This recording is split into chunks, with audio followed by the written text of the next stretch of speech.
Hey guys, what is up? It is Bibzuda7 here again, and welcome to another RuneScape 3 vlog here today. In this video, I'm going to be talking about the July month ahead, which is basically just a version of the uh, Land Out of Time ahead, I guess, because that's pretty much the only update coming this month, although they are planning to also have the beta for the bank update this month towards the end of the month, so maybe we will be seeing that as well. I am going to be on my hardcore here in this one, although there shouldn't be any real spoilers in any point of this this bit, because I'll just be here at the event doing the construction, because I'm trying to get some more event materials. The event is winding down. It ends in a couple days, and I don't quite have enough of the fragments. I feel like this event has generally been less fragments than other events. I've never really had any trouble completing other events of the similar style, but for some reason this one I haven't gotten quite as many materials. I think maybe they might have lowered the rate of materials because you have that 500 you can get from the boat every day, and I definitely haven't been working on the boat every day to get those, so that might be why I'm a little bit short. But doing something like this where you get XP pretty consistently is a good way to get them, because it's a time-based thing where you get a certain amount of materials every every certain amount of time, but like you have to gain XP to do so. So I'll be doing that, and it is decent construction XP. I'm currently 82 construction on this account. Haven't really trained it at all since River of Blood, so figured might as well be doing that as opposed to any of the other skills around here, which are quite easy to train. But yeah, anyways, let's go ahead and jump into it here.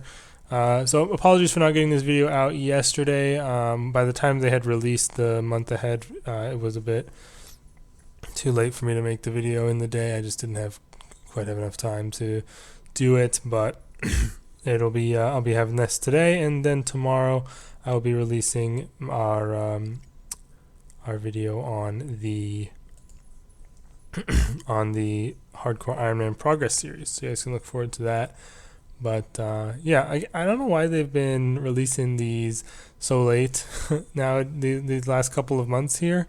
So the June month ahead didn't come out till June 7th, and now this one is on July 5th. I know, like, supposedly it's the first Friday of the month, but I feel like that's a dumb way to do it, considering it's already a week into the month at this point from the last 2 months. Like, why not just make it on last Friday, which was like June 29th or 28th or something, and that would make way more sense in my opinion. But I don't know why they have it planned like this. Like, it seems like the date of that Friday should affect when they do it, but I don't know. That's just my opinion. I'd prefer them to have it out either on the first day of the month, if that's how it lines up, or like beforehand, because otherwise it's just seems like it's a little bit late, especially because we've already had one Monday of the month, so there could have been an update that we missed out on from not seeing it in the month ahead. But anyways, enough on that. Let's go ahead and jump into some of the things I guess I haven't talked about on the Land Out of Time. So I've already kind of talked about the Hunter. That is going to be an interesting new thing. I'm looking forward to giving it a try. Again, I've said in the past it has some like stealth mechanic, which has never really been a strong suit of RuneScape. So we'll have to see if it's actually any good or not. I'll definitely be giving it a shot, but I'm looking forward to trying it. It says the Hunter spans levels 75 to 96, and also Slayer level 55 to 76. So I guess that makes it sound like you need a Slayer level to do this Hunter, which is, I guess, an interesting approach. I'm looking forward to seeing how the XP rates compare to the current training methods, which they've already said are going to be nerfed in the future. So I wonder if this is going to be, already in that nerfed state, and thus like probably not worth doing for XP until after they actually nerf everything else. But yeah, looking forward to that. And they are going to be having a lot of different drops and loot, which is going to be an interesting approach to the way Hunter rewards work. Some of those are going to include the level 75 Ganodermic style ranged set. So yeah, that should be interesting. I'm hoping it looks as cool as it did in the concept art showcase. But yeah, looking forward to that. They're also going to be oh wait, they're revamping the entire hunter skill with this update. Oh, damn! I didn't know they were including that as well. Shit. So it looks like that my fault there. I don't remember them mentioning that it was being included with this, but rip that then. So I guess we'll see right away if these things are worth doing for XP. But the Hunter Elite outfit will also be obtainable, I guess, through the fragment system with this update as well. So that's good. Might have to train some hunter on this account this weekend. I don't know. Don't really want to have to be stuck out to dry with some shitty XP rates, but anyways, there's also the agility course that's going to be on the island. I've talked about this in pretty great length in other videos. But one thing they mention here, which is quite interesting in my opinion, is there's varying levels of requirement to use the agility course. So to use the first section, you only need level 30 agility, but for the entire course, you need level 85. So that is easily the highest, I believe, agility requirement for any course. I'm pretty sure, actually. I mean, I know Dorgish Khan is like 80, maybe, I think. Maybe it's not. I don't even know. I don't know agility. Who cares? Because it's useless. But maybe it won't be useless because of this new new approach where it's actually good for getting around the island. I'm looking forward to definitely seeing how the XP rates for this stack up, because of course this is where you can get those mutated surgeon escape pages / codexes, and those are going to be obviously worth a decent amount, especially on the release day. So we'll have to see how the XP rate compares to something like Heffen, something like Wilderness with Demonic Skull. It probably, I don't know, I would like it to be better than Wilderness with Demonic Skull just because Agility XP sucks, but I doubt it will be because that's like such a, supposedly high risk method of doing it, so it probably won't be better than that. But yeah, like it's going to be interesting because it obviously if there's varying requirements for the agility obstacles, it goes to assume that it won't be like a traditional course where you do the obstacles and then the main XP comes from the last one. But we'll have to see how they do that, because is it going to be like absolutely trash XP until you actually hit that 85 because you get that final obstacle bonus, or is it just going to be balanced differently? We'll have to see. But good to see that they actually are releasing the levels for these things in case people want to make some sort of effort to do it beforehand, although it's a bit late for that. Next up is the Slayer creatures, which we've obviously heard about. So these 8 new Slayer creatures are going to span levels 90 to 114. So that's going to be interesting to see how they fill out the levels, where they fall specifically on that range. And these ones are going to be kind of like some plant-based ones. They say there's 4 plant-themed and 4 dinosaur-themed ones, so that's interesting. And one thing that they list, which sounds honestly pretty intriguing, is you'll be able to employ your farming skill to cultivate and grow your own Slayer mobs. So I'm not sure what exactly that means. Like, are you going to be able to make the ones that exist more powerful in exchange for more rewards or XP, or are you going to actually be able to just like have a little section of farming patches with the regular type of mobs there that are maybe more compacted in a tighter area, or easier for some reason? I'm interested to see how that is implemented. Also, we have obviously the new Slayer Master that is coming alongside this at level 90. Personally, I kind of wish it was level 95 or 99 Slayer Master, because Morvron's already level 85, so 85 to 90 isn't a very big level difference for a new master, but I don't know, it is at obviously high levels and there could be more in the future.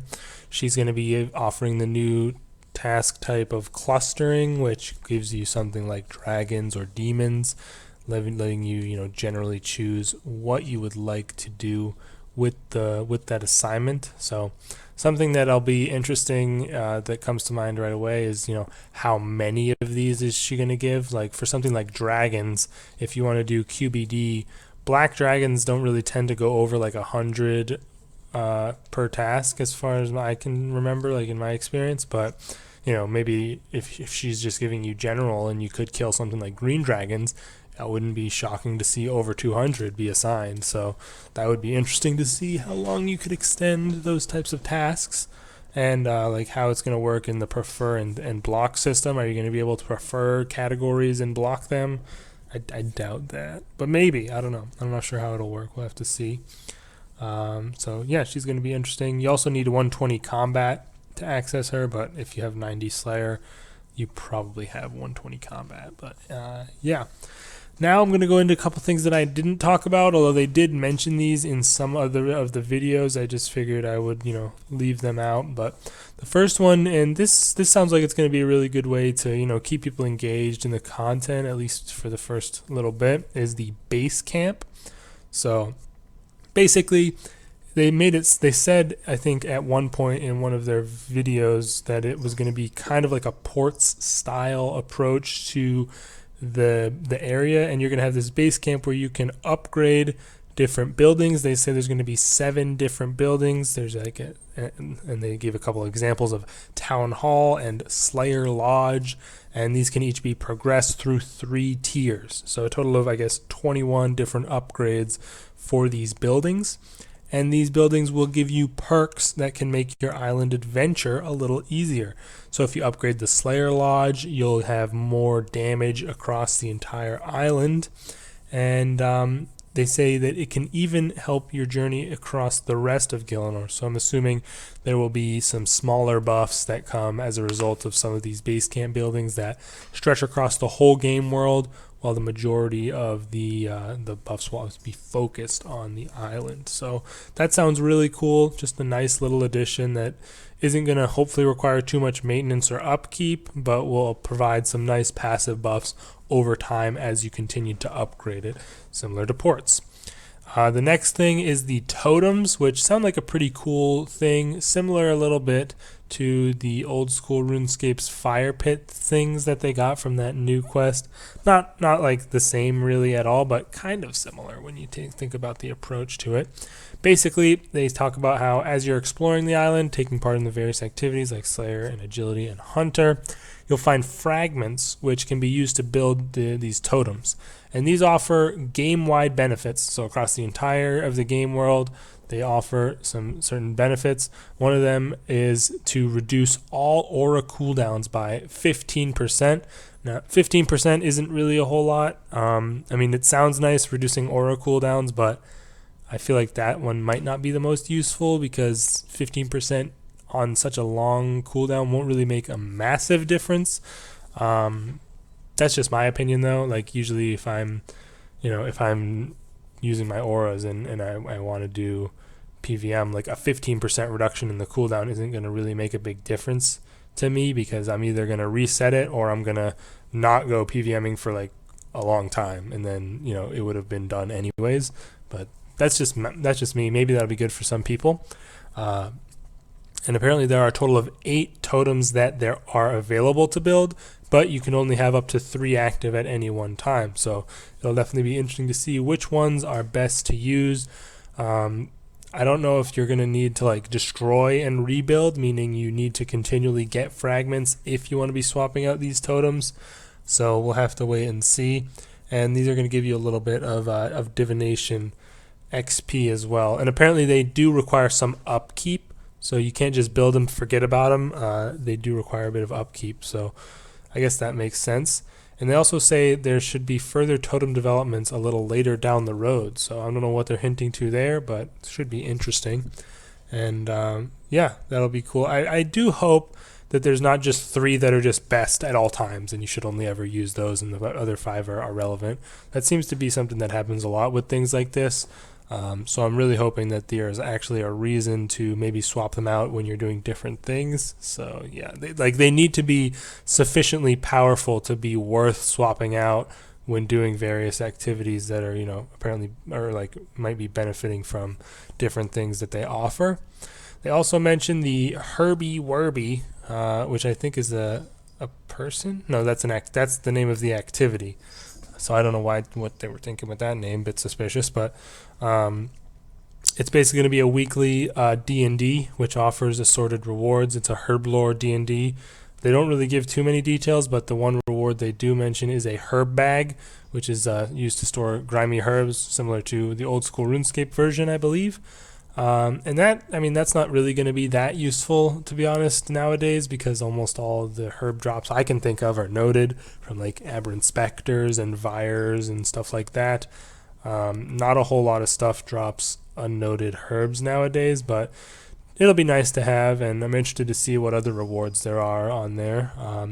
And that's all the things they list specifically. There's also going to be 2 new overgrown idols on the island for woodcutting, which were pretty much dead on arrival content that came out, I think, last year at some point. And those are on Karamja. If you didn't know, you probably have never been to them or used them. They're essentially useless things. So if they don't make any changes to them and just add them onto this island, I don't think people will use them still. But they mention it. There's also going to be some mining sites and some regular hunter and fishing locations. So I'm glad to see that they're not only having this new content on the island. There's going to be other stuff there that will be, possible to do. Might also make you want to go there. So yeah, that's good that they're thinking of that. Also, I really hope that they don't forget about adding clue scroll drops to these Slayer monsters. That's something they always seem to do, is when they add new monsters in, they don't have them drop clues. I still don't understand why God Wars Dungeon 2 bosses don't drop clues. Doesn't make any damn sense. Or like Rax or Telos, like they always say, it's going to mess with the GP per hour, but I just like... How much of a difference is it really going to make if you consider how long it takes to do the clue itself as well? I just feel like that's not the biggest deal in the world, especially when there's things like Hellhounds that can give you shitloads of clues, although they don't give any rewards themselves. I don't know, whatever. Not going to go into that right now, but yeah, that's basically everything for the Land Out of Time that they list. I'm really looking forward to the update. It does come out on Monday, as I've been saying. The event ends on Monday. They have confirmed it's coming out this Monday on July the 8th. So I'm really looking forward to it. I'll definitely be making multiple videos on the various activities there are to do and my thoughts on everything. So yeah, really looking forward to it, and should be a sweet update. Also, they've announced there's a double XP weekend happening at the end of this month. So a pretty early announcement, kind of, I think, not early, opposite of early, a late announcement for something. They usually have these announced at least a month or two in advance, I feel like, but it's going to be the weekend from July 26th to July 29th. So if you're interested in getting any level ups there, you best start preparing now, because I'm sure things have already shot up in price. And lastly, they do mention that there is the beta for the bank changes coming towards the end of the month. So looking forward to that as well. Definitely going to be making a video on that beta and checking out the new features, with hopefully the placeholders will be nice and working, and all the stuff will be cool. I'm definitely looking forward to trying it out. Also, if you're looking for some membership, the summer special is going on until August 4th, allowing you to grab a 3 months for the price of 2. Just figured I'd mention that as well. That's in there. And also important to mention as well, I believe, is the sale. There's a sale in the Solomon's General Store throughout the entire month for bank, whatever they're called, bank boosters and like action bars and stuff, I think. So if you've ever wanted to buy more of those, then I would recommend doing it this month, because it is on sale. Also, don't forget the Majorat Aura is being released on July 29th, available for 1,000 Reaper points or 3 bonds. So if you're looking to buy that, make sure to save up. But yeah, that's going to be the end of this video, you guys. A bit of a long one. I wanted to give my thoughts on the Land Out of Time, so I hope you guys did enjoy that. Let me know your thoughts on the upcoming update in the comments. What are you looking forward to the most for the update, and what are you going to be doing on the day of release? One thing I wanted to mention is I've actually started uploading videos on a different channel for a game you might have heard of. It's a VR game called Beat Saber.